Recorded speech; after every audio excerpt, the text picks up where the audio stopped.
The City of Vancouver and its police department have presented a preliminary safety review following the attack at a Lapu-Lapu festival last month. A driver plowed through a crowd at the Filipino Street Festival in East Vancouver, killing 11 people and injuring many others. Vancouver Mayor Ken Sim says this tragedy has changed the way the city views public safety. All the right steps were taken, including multiple reviews, site walks, and coordination with first responders. But that doesn't mean that those steps were enough.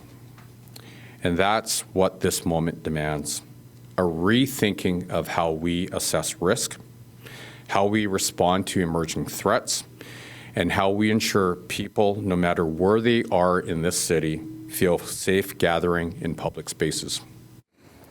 CBC's Yasmin Gania has been following this story for us, and as she reports, authorities are now considering new safety enhancements for outdoor events.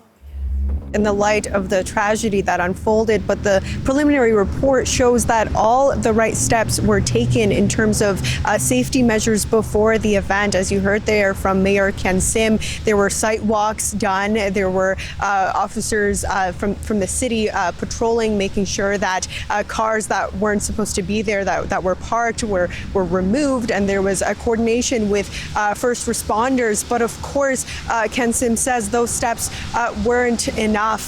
11 people lost their lives that day, including a 5-year-old girl. Parents, fathers, mothers, daughters were killed, and dozens more were injured and sent to hospital.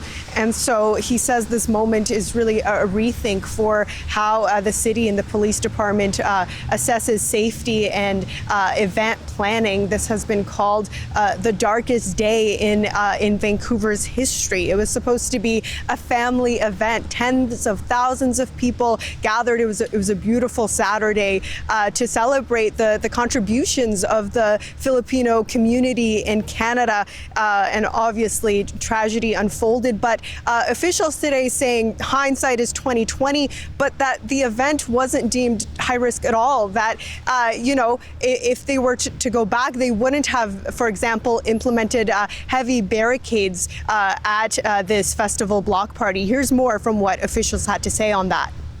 Nothing indicated for any change with the organizers from how well this event went the previous year. It was classified as a family-friendly event, and the risk assessment would not have warranted heavy barricades.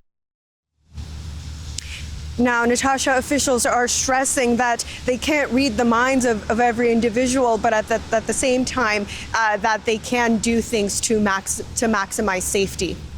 So, Yasmin, as we're heading into summer and there's going to be more and more outdoor events, are people in Vancouver going to see changes to these events?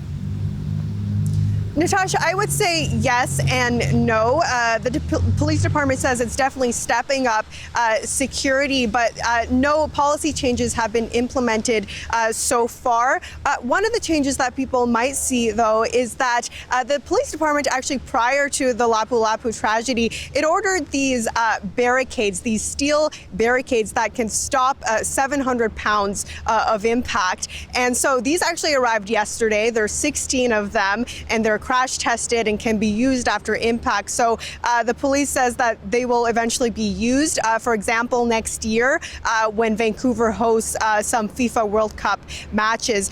Besides that, the city says that if event organizers are wary, if they are planning events for the community this summer and they want police presence, they can reach out, and that the police will screen those requests and provide, for example, police officers at the event or increase patrols. And the police department is stressing that it doesn't have to be a high-risk event, and that they will absorb the costs of those officers as long as community members feel safer that way.